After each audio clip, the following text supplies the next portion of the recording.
you guys. Welcome back for another garden tour. Today we are in Vero Beach, Florida, and we are here at Magnolia Manor. I am so excited to share this video with you guys. So we just finished this project today, and I'm so thrilled on how it's turned out. It's you know, this place is close to my heart. It's in my own hometown, and Linda and Craig asked me to come out with Elliott Merrill Management and, kind of create a space that's going to really work for their future plans. So, we know as far as these events go, it's the bride's big day, or birthday parties, conventions. It holds so many different special things. But I wanted to make sure that the landscaping itself was tropical, resort-like, but not too overstated for the area. So it was perfect to fit in with exactly, I think the way it came out. I think that we were right on point with how it finished. But you guys will have to let me know what you think about it in the comments. But so today I'm going to do your typical kind of garden tour. We're going to walk and talk plants. I'll be sure to list the names of everything that we're going to go through down below. That way, you can kind of create a shopping list. So this is perfect for Vero Beach's climate. Ideal for anything from Jupiter, I would say, all the way up to the Merritt Island location. Some of the things might not be quite as salt tolerant, but overall, East Coast, Space Coast, these are perfect plants to work with.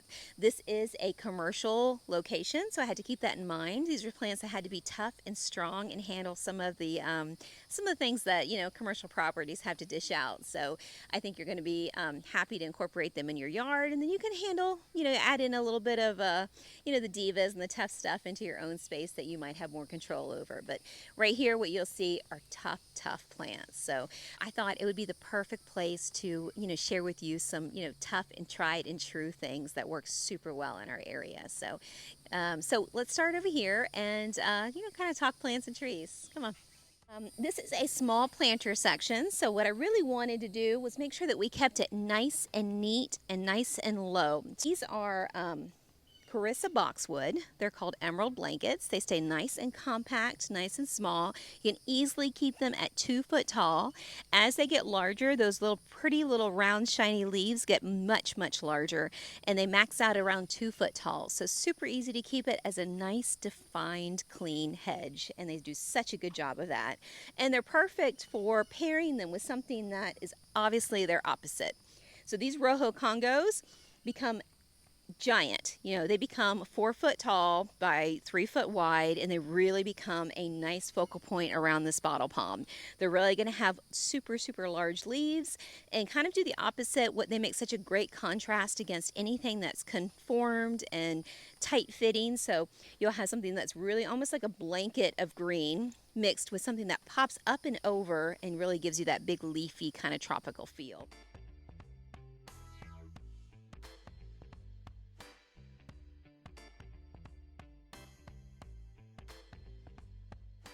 Rojo Congos are on my favorite list. The centerpiece tree is a triple bottle palm. Now this bottle palm is, gosh, they grow so slow, but what's great about them is they max out around the 14-foot range, so they're always going to be a perfect size for this special spot. So this is the spot where the bride comes down the staircase here and really enters the whole event center in this space. And I love that this is going to be a backdrop to so many great photos with so many great memories. So this bottle palm will be perfect. It's thornless. It's something that's just kind of a nice upright feel. It'll really maximize the space when it becomes a little bit older because they open up a little bit. It'll become nice and wide, and those bases that you see there will really become nice, thick and dense and wide. So they'll almost like they're called. They'll almost have a bottle base to them. So that big bottle feel at the base will kind of give you that real extravagant kind of clean line feels.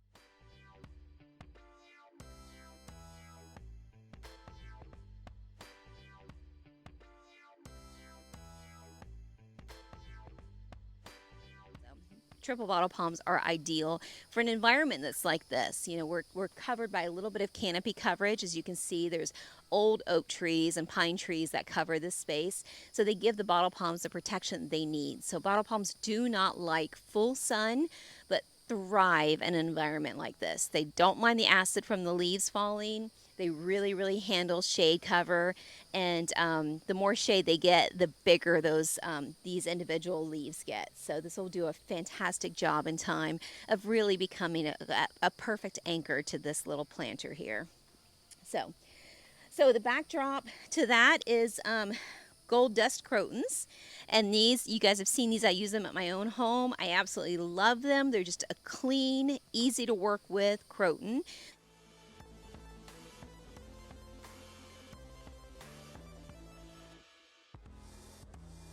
They have a speckled kind of look. They're called gold dust because obviously they look like they've been just dusted with a little bit of gold, and they work so well. They're slow growing. You can keep them individual. You can allow them to grow together. Either or, they just, do the job well. To the back, you guys know those are my showstoppers. I love red cloaks. Brazilian red cloaks are going to be what I use so much this season. Those giant, giant leaves are just such a tropical accent in any garden.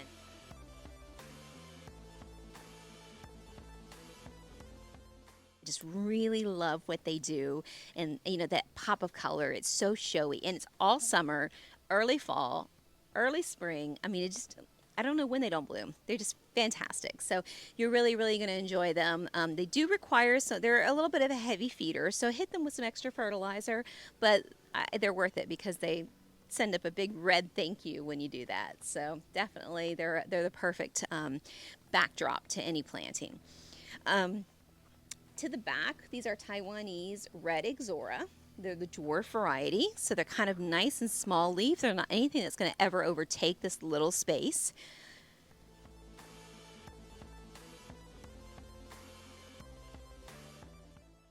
You can allow them to fill in and group together, or you can keep them individual. It's really your preference. And they do a great job of that. And they bloom 10 months out of the year, which I think is so ideal for a blooming, especially something that vibrant that blooms and gives you that much color. So the centerpiece tree is going to be, though we have one on each side of the walkway as the guests come through here.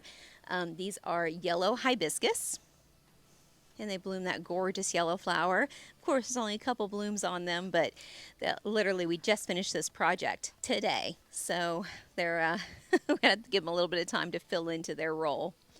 And of course, at the base we put the emerald blankets, the Carissa emerald blankets. That gives us a nice little clean border between the next grouping of plants. Then here we have Imperialis bromeliads, and we have one for each side. And you'll notice that the bottom of the leaf has kind of a purple tint to it, which I just think is so cool. And then the top of the leaf has a nice green color to it. This is a bromeliad that does not reproduce. It's one that really, you have one plant and it really does the job, and it's just low maintenance. So I just absolutely love them. Down below, just to give us a little bit of crazy, right by the entrance of the walkway, we have foxtail fern, which I absolutely, you guys know I love to use them in my landscape. Now you take those and you put them against something like the Carissa boxwoods. The Carissa boxwoods are so shiny and so, such a controlled leaf, and then you take something like the foxtail ferns and they're upright and fuzzy, and what a nice contrast they make to a garden. I mean, I just think that those layers bounced one off the other. That contrast really plays so well together. So you don't always have to do layers with height. You can definitely do layers with contrast. So that's always a way that you can really make something interesting, especially when you're working with a small space like this. So leading out to this area, Linda was really concerned about the pass-through traffic here. So we brought in some pygmy date palms that are going to max out to about 10 to 12 foot tall. They'll be ideal as a kind of a soft green wall here. They're going to do so well in this area. They'll almost connect. They're almost close enough to connect together. But what they'll do is create kind of a barrier that, people won't see through. It kind of gives a little bit of a division, a little mystery between here and the barn area where everybody kind of dances and eats and whatnot. So there's a little bit of nice separation here. So we have those guys there, and then we have some trinettes that are going to fill in and become kind of a nice big grouping of light color right there. Now, if you guys have seen my other videos, I am absolutely this plant is so endearing to me. If I could put it everywhere, I would. But this plant does require shade. It's in the perfect spot right here. This is giant leopard's ear, tractor seat, farfugium. It goes by so many different names. Call it what you will, but it always shows up. So this is a perfect big lily pad plant, and to me, it just, you put at least a grouping of 3 or 4 of them together, it just screams tropical. So I think they're really doing super well on this spot, and this area gets tons of leaves from the falling tree here, or tons of leaves from the under canopy of this big oak tree here, and it gets tons of shade. So it's in the perfect environment. I cannot wait to see what it does, and it will max out about 4 foot tall. And the maintenance on it is pretty much just trimming off any kind of brown leaves. That's kind of it. You know, it kind of does its own thing with a nice clumping plant variety. Again, we have framed the front of it with this dwarf Carissa boxwood. And you guys might have also known or heard this plant is also called Florida boxwood, because it's kind of like our go on boxwood. It's just kind of tight and nice configured, nice green leaf, and that's kind of what it does. It kind of becomes a nice borderline or a nice barrier to more tropical leafy plants. So it does a great job of that. We balanced another triple bottle palm adjacent to the other bottle palm, so that way at the entrance of the space you really do feel like you got 2 key palms as you're coming into the next area. Again, foxtail ferns, and of course a backdrop of the variegated arboricola or trinettes there. We've got 3 15-gallon clumping split leaf philodendron that are along the backside that will create the perfect 8 to 9 foot wall when they're fully grown, and make a great backing to those pygmy date palms. So I fell in love with this little swing here, you guys. I just think it's absolutely perfect. I kind of want one in my own backyard. I think it's so sweet. So I asked Craig and Linda if it was okay for me to put in a little pathway here with some big pieces of flagstone and kind of create, you know, just the perfect little seating section for future pictures, and, you know, just a place that the bride could really just, you know, showcase her day. So I am so pleased with the spot. I think it's going to turn out beautifully, especially as all of these plants and trees just really grow in and become their own. So so this is a spot I plan to get plenty of my own photo shoot pictures. So so as you're coming through here, this of course is going to be their bar area. This is where everybody enjoys their favorite cocktail, and I just think it's a great spot. As we continue walking through here, leading over into the reception section of the space, we've kind of created more of a tropical feel. You know, we've got Kateria palms, and you guys know that if you've seen my previous videos. I love Kateria palms. They max out at 9 to 10 foot tall and just become thick, lush, and full. I have them behind my water feature, and they're just gorgeous when they're full grown. So they're kind of at a curve here to really kind of give this space a little bit of a nestled, kind of romantic feel. And then to the front of those, we have quarter lines. So those are Marie quarter lines. Now, Marie quarter lines are not like Antilus, and you've seen previous videos, but the Marie quarter lines have a few more colors in them, but they really do need that filtered light. So they really do need protection from that sun, and this tree is doing a fabulous job of protecting those from too much harsh light. So they're going to do super well here. They do they will fill in and kind of create a pretty big, nice, colorful group right there. Now, right here are green Congos. Now, green Congos have a great capacity for really widening out. So they produce tons and tons and tons of leaves. So all those gaps that you see in this, you know, after planting today, will be gone in a matter of months. This will become one solid group, and it'll look like one solid cluster of plants as this really matures and opens up. So it'll just feel, I don't know, so lush, so tropical once that's done. And Sanchisia, you know, I can't help but use those or pop them in where I can, and these do a fantastic job. And there's just to kind of create a little bit of brightness and places where we have a little bit of darkness. So, and you'll notice that with all of my designs, any place that kind of becomes a little bit dark, whether it's shade or it's in a corner or it's at the end of a buffer or a backdrop of a buffer, I will bring in something bright and light. So it's like, there's something back there.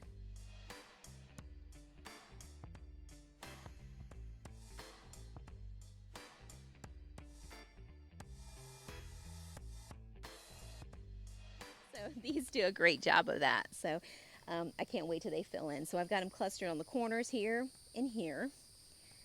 And little small boulders just to give us a little touch of something. And the foxtail ferns, because I'm such a rinse and repeat kind of person. You know, I love a little touch of this all the way through. That way it all ties in together. So, oh, you may have noticed the backdrop. These are 6-foot Lucie, and my friends Linda and Craig plan to let those get about 8 foot tall and become a nice solid wall. That way you just don't see anything past them. So this is going to be a perfect green backdrop. And then you're going to get the layers of the softness of the cat palms and into the other tropical plants just down below. So it's going to really, really feel like a really nice tropical grouping of layers here. So, which is perfect because this is inviting. This is the space that everybody gravitates to as they go from the bar, the fire pit area, into the reception hall, and you know, obviously where the magic and the memories happen. So, but yeah. Thank you guys so much for joining me on this tour. If there's anything I've missed, and I'm sure there is because I get goo-goo-eyed over plants still 25 years into this business. If there's anything that I've missed, then stick it in the comments down below because I would be so happy to just to share with you, you know, where I got it or you know, how it's done over time and whatnot. Then, you know, that way, because we're all kind of in this process of experimenting together. So thank you so much, and I will see you in the very next video. So take care. Oh, and one more thing. Don't forget to like and subscribe, and don't forget to comment. I'm leaving, by the way. I'm going back to college. Going to go get my master's, so wish me luck. It's been a pleasure helping you all out with some of these videos and reading all your comments and responses. So keep it up. I love doing it, and I want to see what you guys have to say about this job. Thanks.